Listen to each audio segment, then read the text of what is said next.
Welcome everyone to the Global Start webinar. We're going to talk to you about this unique program. As a UCLA admitted student, you have the opportunity to spend your first quarter abroad. So this webinar is designed to give you all of the information you need to make an informed decision and hopefully get you excited about this program. I'm going to start with introductions. So my name is Kelly Zuniga, and I work at the Study Abroad office, and I work closely with the Global Start program.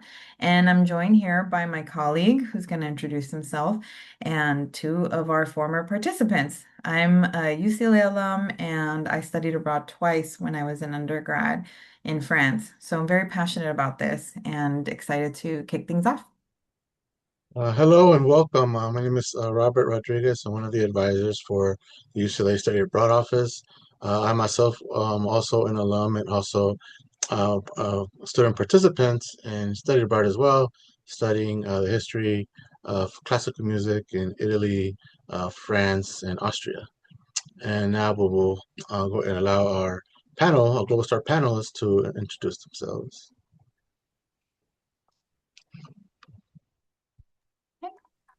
My name is Brenda Rivas. I am a political science major and Central American Studies minor, and I participated in Global Start in the year 2024.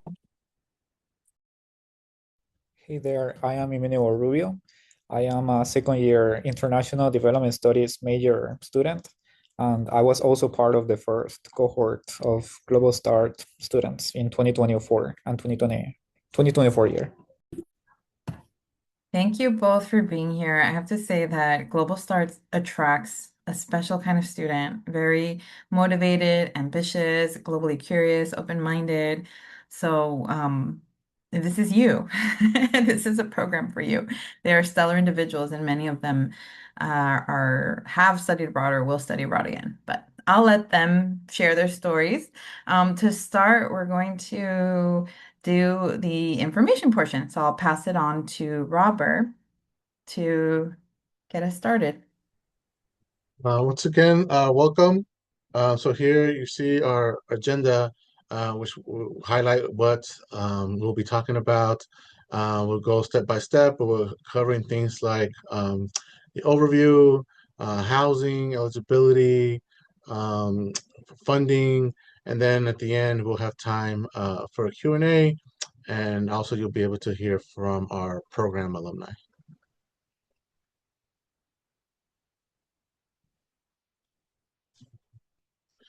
And what is UCEAP? So the University of California Education Abroad Program was founded in 1962, and it supports all of the non-UC campuses by providing programs for all of the UC students. It will offer summer, fall, spring, quarter semester, and year-long options. While on the UCEAP program, your status as a UC student does not change. It remains the same, and UCEAP gives you access to some of the top universities around the world. And we also the one-stop shop for all things study abroad. So if any questions come up about questions regarding where you should go, what will be the best fit, and so on and so on, please feel free to reach us. Here's a quick campus overview. So why is Global Starts a valuable opportunity for UCLA students? So again, this is a very unique opportunity, one of the youngest of our program offerings, and is very unique because UCLA students will start their first term abroad as opposed to on campus, right? So right away, you get the experience of going abroad. You make lasting connections with UCLA and other UC students. So there will be other UCs that will be also participating. So you will make connections with your fellow UCs. And then you get hands-on advising before and during your program. Your program is offered through UCLA, Irvine, and Davis at this time. And Global Start is unlike any other experience on campus. And once you return from the program, you return with already having established great connections and friendships that will very likely to last throughout your academic career and beyond. and you might even go abroad again. Some students have already done so and will and plan to do so. So please let us know how we can help you if you decide to consider other options. So for Global Start, it will take place in Spain, specifically in Sevilla. So you see there, the map is located south of Spain. The program will start from September 22nd to December 11th.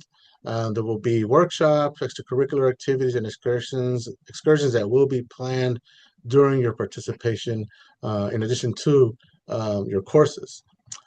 So it eases the transition from high school to the university. So in other words, there will be a strong support system that's already in place now that will guide you through the application process, orientation process, and then you will receive the same support when in Spain. And your financial aid will travel with you. If you have concerns about costs or how it will work, there will be financial aid that will follow you and will help pay for your program. And the campus application for this program is now open. So, regarding Seville, Spain, it's a very small size city, very affordable, friendly style compared to Barcelona and Madrid. Very walkable, bright, friendly, world-class cultural events, great food. So you will learn a lot more about city life during the orientation process before arriving in Spain. So there will be a lot of preparation and staff support leading up to departure. So you will know basically everything you'll need to know um, about your not just the program, but also where you will be staying, everything from accommodations to city life, things to do. So you will have access to all that information well before. In other words, you'll be very well prepared for this program before it starts. Now, for the academics side of this, classes, you can expect the class size to be small, which is great. You get a personal interaction with your professors, which does not happen very often. Obviously, during a large lecture hall, right? So a class that's about over 100 students. So in this particular experience, it will give you a small class size, direct attention, and a connection with your professor. You will be enrolled full time, 3 to 4 classes, range of quarter units 13.5 through 18, and the courses are already approved to fulfill GE UCLA requirements. So the classes that you see listed there will be the classes that you will have access to. Sociology of migrations, global climate change, cultural anthropology, and beginning Spanish. So for first year experience abroad, the support staff that will be on site will be arranging and scheduling and inviting you to a variety of different activities, ranging from icebreakers to get to know your fellow UC students much better, to get to know the staff.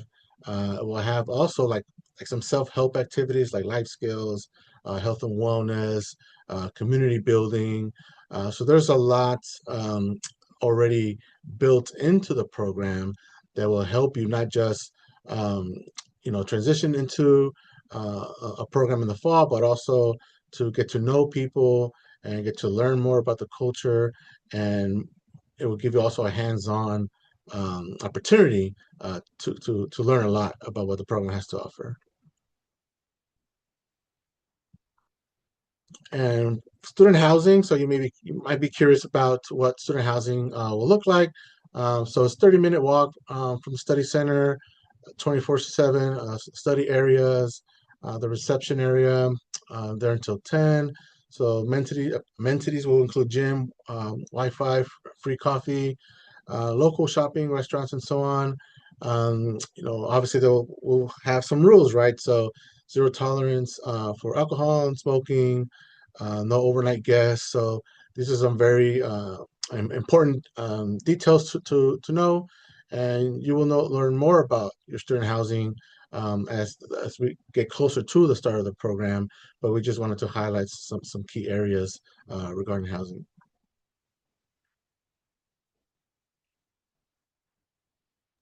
All right. I believe this is where I take over. Okay, thank you, Robert, for getting us excited about what to expect on campus. I'm sorry, on site. Part of that is part of the questions that come up is, well, how is UCLA going to support students during this time? Because this would have normally been their first quarter with campus. So just know that we are aware of this and we are very involved. And so our students do meet us in the summer for a pre-departure orientation before going abroad. Not only do students receive the same information that all UCLA students receive during their summer pre-departure orientation, which is mandatory, but we also have specific meetings for them to meet their cohort in real life for the first time. We also believe in preparing these students to navigate a new cultural environment, so we prepare them with intercultural preparation. This workshop is oriented to help them succeed abroad, but also to help them succeed at UCLA, which is a diverse campus. When students return, they also have a reentry workshop, and I'm going to expand on that later.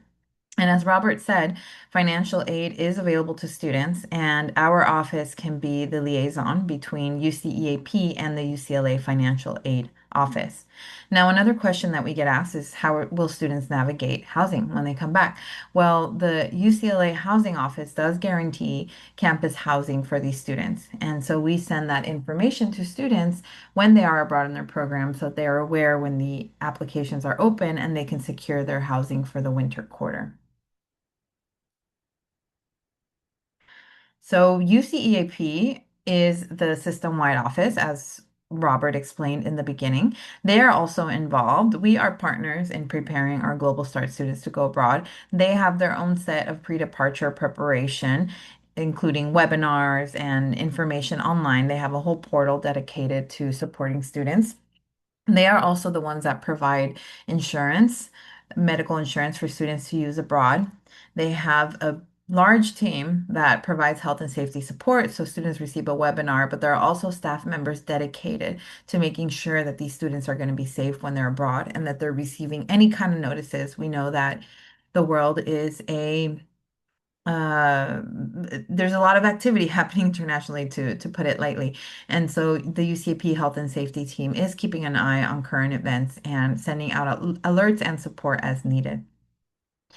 They also are the ones that are working directly with our partners on site. Our on-site partners are called CEA Kappa, and they are the ones that are administering the housing on a daily basis. And uh, they are organizing the extracurricular activities and excursions. So UCAP is our point person when we want to connect with the staff on site, although we also have connections and know the staff members on site. These are partners that we have met as well.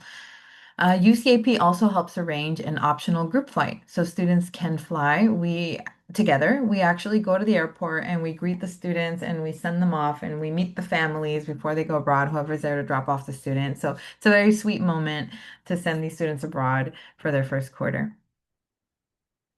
In order for students to participate in Global Start, they do have to be a first-year student admitted to UCLA, and they have to commit to UCLA. They also have to be at least 18 years old by September 22nd. This is a rule that the partners on site have established. And they need to have a US or EU passport by September 22nd. If you are an international student, talk to us. We just need to look into the visa requirements for your country of citizenship.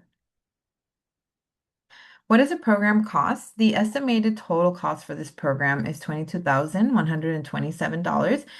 It is a little more than attending the fall quarter on campus, but this is because it includes the round trip airfare and a lot of programs, excursions, and activities. These students are going on excursions often. They have activities every week. That is part of the culture of this program is so that students feel supported and that they really connect with each other and with their host city. The cost also includes the health and travel insurance, round trip airfare, housing and meals, and any kind of travel items. Now, I want to say that there is a Global Star Award that UCAP is giving to students on a limited basis. They are being awarded on a first come, first served basis.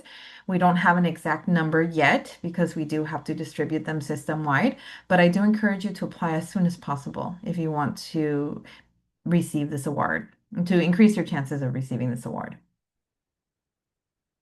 On that note, financial aid and funding is available. We've said this many times, but it's because we just want you to know that you are considered a UCLA registered student, so the financial aid office will give you a package if you normally qualify.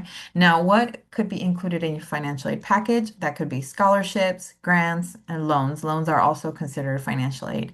If you want to get an estimate of what your aid might look like, email us, email our office, and we can connect you with the financial aid office here at UCLA. The one thing that you have to make sure that you do is submit the FAFSA application. The deadline was March 2nd, 2026, but my understanding is that you can still submit it. So please do it if you haven't already and if you want to receive a financial aid package. I talked about reentry earlier, and we make sure to meet with students in the winter because we know that they are UCLA students who were abroad, and so the campus experience is going to be the new aspect of this. And so during this time, students get to meet each other, meaning previous cohorts. This wasn't true for the first cohort, they were the pioneers, but this last year for the reentry meeting, the cohort that had just gone abroad and returned got to meet the previous year's cohort. And so they were able to exchange tips with each other, wisdom, guidance to help the transition. There's that peer-to-peer portion, and then I also presented to the students information about campus and just reminding them, it was really a reminder of the resources that they have on campus because they did receive this information during the summer orientation. And topics that we go over are academics, social life, and wellness. And outside of this reentry meeting, we also have study abroad returnee socials and other opportunities for them to get involved. Randomly, we'll have invitations. This is not a guarantee that this will happen again, but we had some extra basketball tickets, and I was able to offer them to the Global Start students. So we really appreciate this group of students, and we try to see them and give them opportunities to connect with each other and get involved. Now, what does the application and program timeline looks like? The application is already open. It opened on April 1st, and the deadline is May 21st. But again, we encourage you to submit it as soon as possible because we do have some limited scholarships and we do have limited spaces. So we want to make sure you get your space. The pre-departure orientation during the summer will take place from August 24th to 25th. And then the optional group flight will be on September 22nd. The program officially starts on the 23rd and then it ends on December 11th. And then our reentry workshop in the winter takes place during January when the students are back on campus. This photo here that you see is from the airport departure that I mentioned. We have three UCLA students and actually two UCLA students in this photo and three UC Davis students. How to apply? You can submit your Global Start application online, and that is through the UCP online application portal. Again, space is limited, and please don't forget to complete all of your UCLA admission requirements, which is your SIR and other things that UCLA asks you to secure your spot on campus. You do need to have your SIR submitted in order for us to admit you to Global Start. All right, so now we're going to go to the student panel. And so I'll stop sharing my presentation and we'll go back on screen here so that we can hear from the students and bring life to the presentation. Now, I do want to add that these students went abroad to the previous destination. So Global Start was in Syracuse, Italy, in the island of Sicily. So the location will be changing, but we are keeping a similar culture. And so the things that the students talk about is going to be the experience. Of course, the extracurriculars, excursions, curriculum will be tailored to the location, but the spirit, the essence of Global Start will remain the same. So on that note, let me get the questions up. All right, we're going to ask Brenda the first question. And Brenda, what made you decide to do Global Start instead of starting on the campus, UCLA campus in the fall? And were there any hesitations and what helped you move forward? Yeah, of course. To start off, I would like to say that like Europe was my dream. Going to Europe was just a dream by itself since I was little. And I think Global Start was the best way for me to do that early on in the school year. And it was also the thing that helped me say yes to UCLA because you have to submit your SIR to attend. And my advisor told me, well, you're already planning all these things at UCLA. Then I think you've already made your choice between UCLA and Berkeley. I did have hesitations, but that was mainly financially, but UCAP was able to answer all my questions. And thankfully, I have parents who also helped me out. And I looked at my savings. I was able to finance the majority of it. I think Robostart was the best way for me to get a unique experience because we are the first cohort. So anyone before us couldn't say that they ever studied abroad their first quarter ever in UC campus. And to be honest, I think the fall quarter is the same for every other year. So the following year, my second year, I was able to experience what I was missing out when I went to all the Bruin events that they have like on week 0. I can definitely say that I made my choice to global start was good because I got to experience different countries and everything. Thank you, Brenda. And you also participated in the freshman summer program, right? Before going to Global Start. Yes, I did. And that also helped me experience the things that I would probably miss out in the fall quarter because I got to make friends in that program itself. I got to learn how UCLA works in terms of lecture halls. So I already had an idea of what I would be returning to when I came back. Thank you.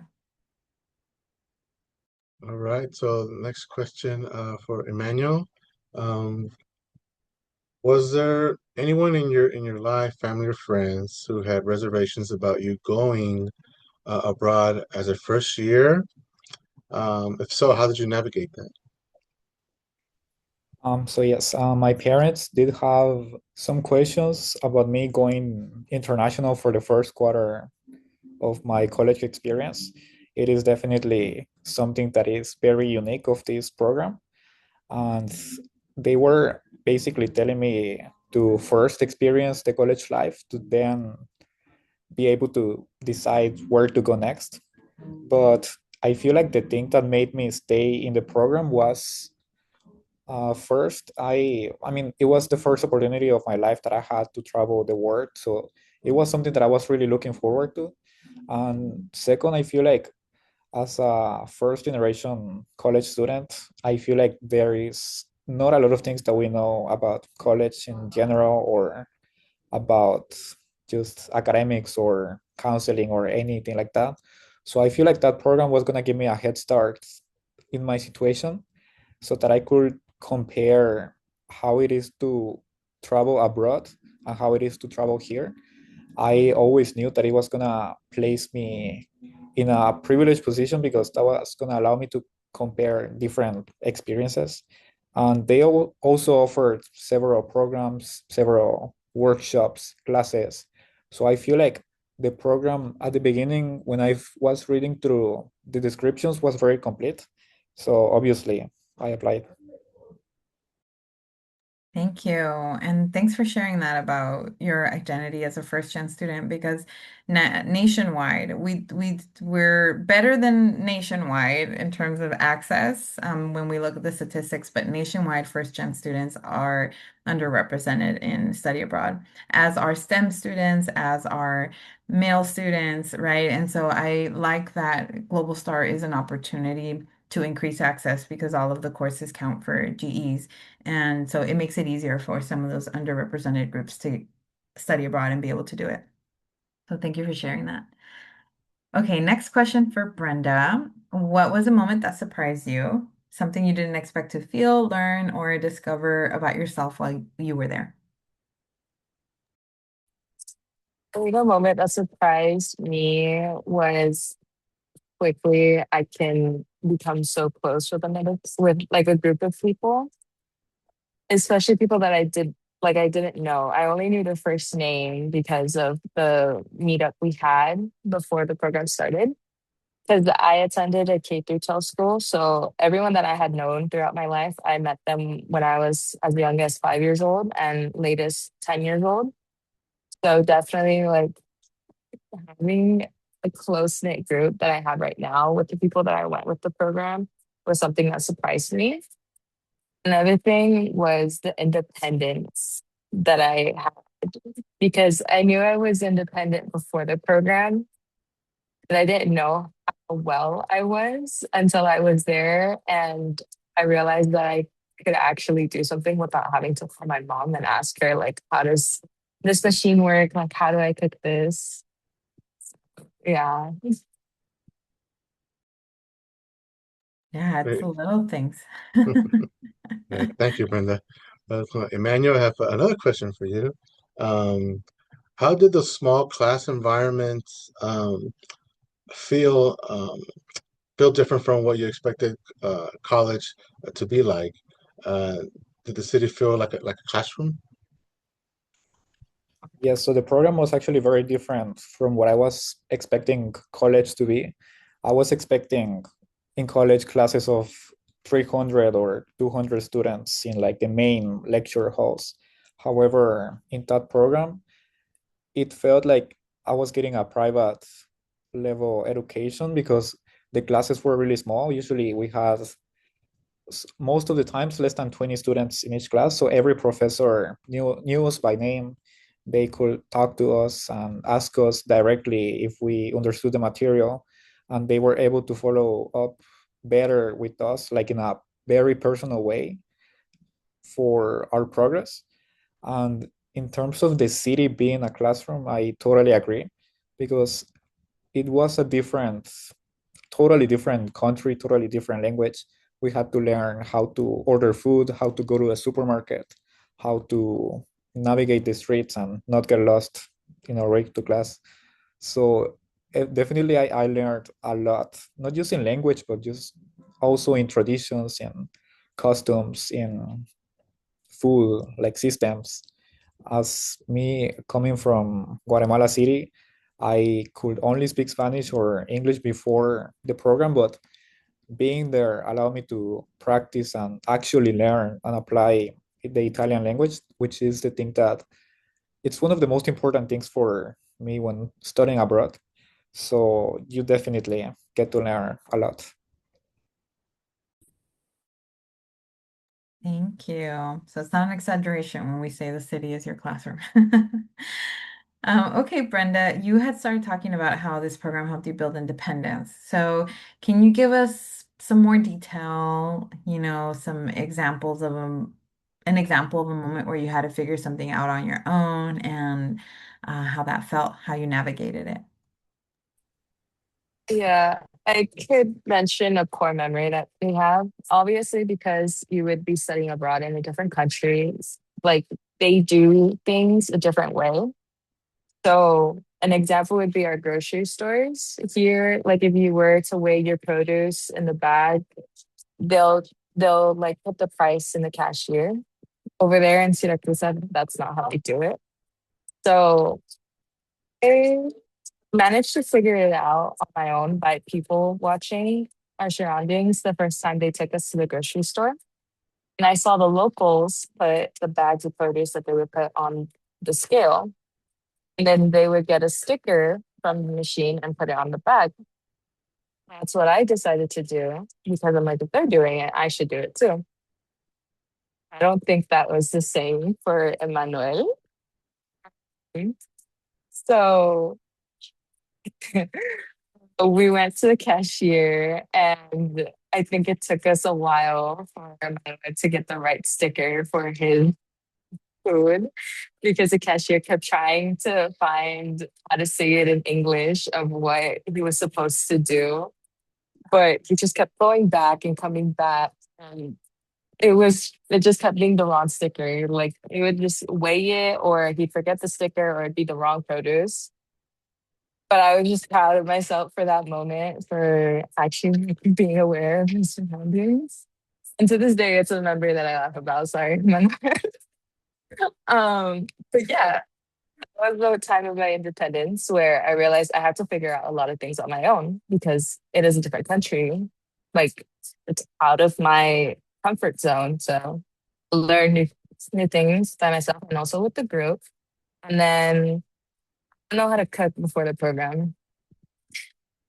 Like I think I would only make like a quesadilla, but they don't have tortillas in Syracuse, so we made pasta, and that was the best thing. But yes, that's a core memory for my independence. I love that it involved Emmanuel and that he's on this panel with you. And I think that also speaks to the closeness that you all had. You were doing all of these things for the first time together and also learning from each other, you know. I'm sure there were moments where Emmanuel was able to teach something to somebody else, you know, so that's very special. All right, Manuel. Um, what life skills did you come back with that you didn't expect to gain from this program? Yeah, so continuing with the story that Brenda was telling, it was actually so funny because as she said, I had to go back to get a different thing because like the everything is different. There, like I thought I was getting oranges, but I was getting lemons or something like that. So it was so funny. And then the cashier was getting like mad at me. So I mean, it was just so funny. Like I was just trying not to laugh right now. But I mean, you get to learn a lot of skills like deal with people with different types of people. We noticed that the customer service is also very different there, and it also depends on where you go, obviously. But you definitely get to like communicate and deal and just establish conversations or dialogues with different people with different ideals, different manners. So everything, some things are the same, some things are different. Then you also get to learn how to use the public transportation.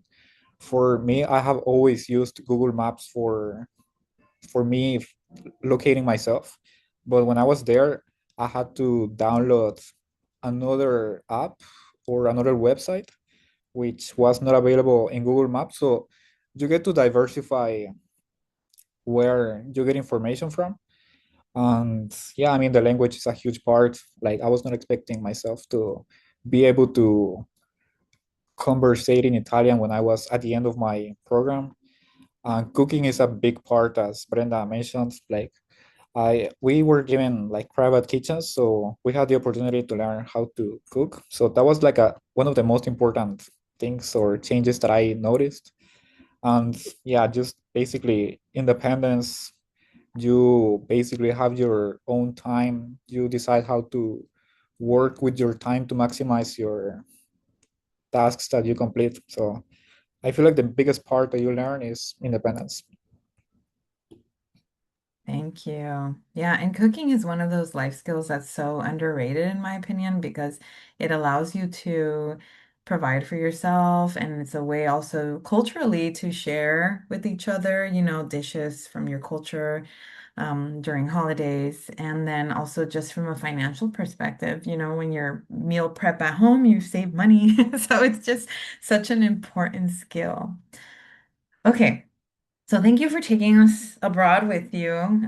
I want to start talking about the return to campus. So, Brenda, this one's for you. What was it like returning to UCLA in the winter, and did Global Start change how you showed up as a student? Yeah, so I mentioned earlier, I did participate in AAP's freshman summer program. It was, I believe, 6 weeks before Global Start happened. So got to experience classes on campus. I got to make friends. with the program. So coming winter quarter from the program, I reconnected with those friends. And it was easy for me to transition from the small classes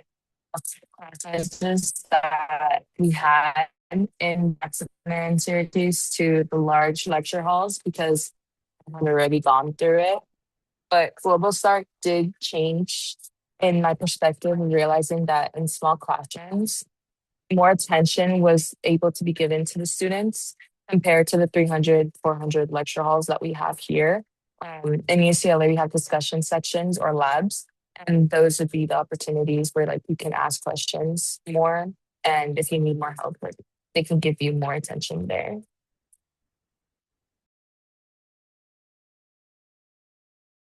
Great. Thank you, Brenda. Well, Emmanuel, did you feel behind your peers who had been on campus in the fall, socially, academically, or otherwise? In terms of academics, I didn't feel behind because I was able to complete 3G classes when I was there. So I for sure didn't felt behind. Like every coursework that I took there was really useful for my major here at UCLA. Socially, it is true that you don't get to know every person that you will have met in a regular quarter here, but starting from the connections that you make in the program, I remember that I would get dinner with a lot of them. I will hang out with them still. So that builds a foundation that is going to help you navigate especially the first weeks. After that, since you are really traveled the world, like you have a totally different mindset of dealing with people. Like you're not afraid to talk to new people as you were before. So I feel like in terms of confidence, you come back stronger. And in terms of extracurriculars, I did feel a little behind because especially because I didn't prepare before leaving UCLA. So when I came back here, I I remember I wanted to join so many things, but I didn't know what to do. It took me like 3 weeks to find the clubs that I wanted to be involved in and their organizations and internships as well. So I did feel behind on clubs, but in a few weeks I was able to make it up and just join several clubs. Yeah, thank you for sharing that. I remember you mentioning that. So for the second cohort, we started talking about that in when they were still abroad. And I was like, I know you're still abroad, but I want you to start thinking about some of the clubs that you want to join. So thank you. Your voices matter, and we're keeping it in mind. But it sounds like you already, you were able to transition in, so that's good. Okay, so Brenda, could you tell us more about the friendships that you made abroad and how they carried over into your campus life? In terms of friendships that we made within the program abroad, we made friends with this one specific person as there was another program there with us, but these were people who were transitioning from high school to like university. So they still weren't university students yet.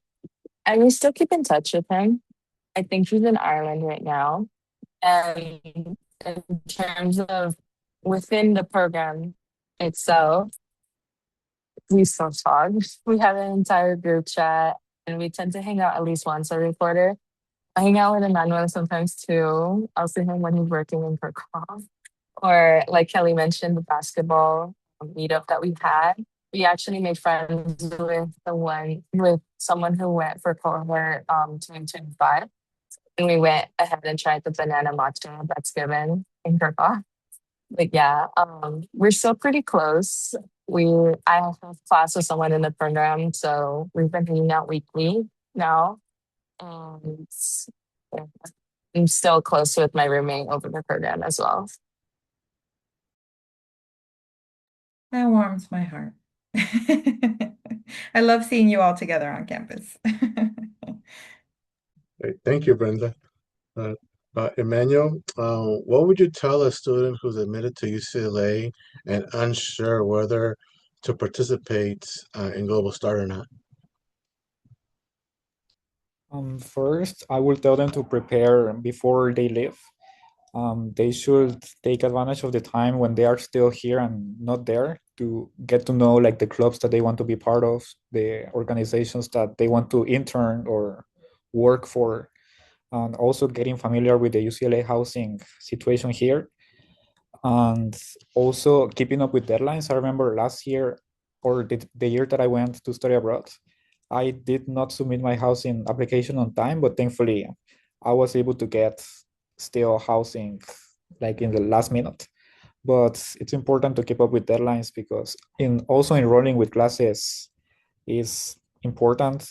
Sometimes your enrollment appointment, which is the time slot that you have to enroll in classes, is gonna be like at 1 a.m. or 4 a.m. That was the case for many of my peers. So I feel like it's important to get to know which classes do you want to take already for when you come back. And to get to know which classes you want to take, you have to speak to people who are here. And basically, you have to prepare your connections before you leave, because that's going to give you like a really good head start. So one excellent way to make friends is in orientation. I feel like everyone is really friendly in orientation, but also in other clubs or groups that can also really help you. Thank you. Next question is for Brenda. So is there anything you wish you had known before you went abroad? I would say budgeting. Um, so I was a little overspending in some places, but it's okay. It's okay because I don't regret my purchases. I love my souvenirs. But also adding to what Emmanuel says about classes, I would say my GEs. I sort of wish that I'd focused more on taking on the classes that actually would have fulfilled my GEs instead of just classes because I was interested in them. But I love the classes that I took. But if you're a STEM major, I would sort of advise this: take on the social studies classes because if you're a STEM major, you're gonna knock off your STEM GEs like just with your major itself. If you're a social science major, take on the STEM classes because you're gonna have fulfilled your social science classes with your major itself. Meanwhile, when we had the 4 a.m., 1 a.m. enrollments over there in Syracuse, I was going through my DARs and seeing like what exactly would fulfill my GEs. So yeah, and also please do research before you take on your classes because enrolled in Life Science 7A, I am a political science major. I am not a biology major, so that class was fun, but still, it was hard for me to have. Thank you for that honest feedback. And it being abroad definitely requires flexibility in many ways. So I know that waking up or staying up, to enroll in classes was not ideal, but you did it, and I'm sure you learned from that, and now you don't have to do that. Yeah. Okay. Well, knowing what you know now, would you do it again? This is questions for the both of you. I mean, for me, yes, I will do it again. Basically, it was the best time of my life. So yeah, like you get to travel a lot every weekend, or almost every weekend. I will try to go to a different city or country. So it's a really good experience, and it's barely your first year. So I feel like if you do it later, you can still do it, but the times changes. Sometimes at the senior year, it's not possible to study abroad for academic reasons no more. So yes, of course, I will do it again. I would also say yes, 100%, just because the memories alone, I've continued to have dreams that I was still over there with the Duomo in front of us. And also, I am for Shen too. So I'm kind of proud that I'm the first in my family to have gone to Europe and actually stayed there for 10 weeks or a little bit more. the fact that I still, the one thing that will make me continue to say yes is the fact that I was able to meet Pope Francis. It's a Ah. core memory for me. Mhm. That is a core memory for me, and that is something that my parents like love to brag about with their family. And so, yeah, I'll continue saying yes because of the bragging rights it gives me. That is beautiful. And I'm so proud of you both, just having met you before you went abroad, and I was proud of you then, and just seeing your transformation and your continued growth. It's been a privilege to witness. So thank you both for saying yes to Global Start and to yourselves and your education, your global education. And thank you for saying yes to being on this panel. That was the last question. Robert, anything to add before we stop recording here? No, just a big thank you for each of you for making time to join us tonight. And there will be students that will be watching, and they will be, listening to your every word, and shared some valuable personal experience, as Global Start participants. So very happy that we were able to do this.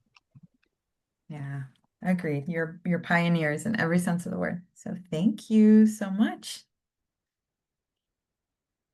Thank you. Thank you.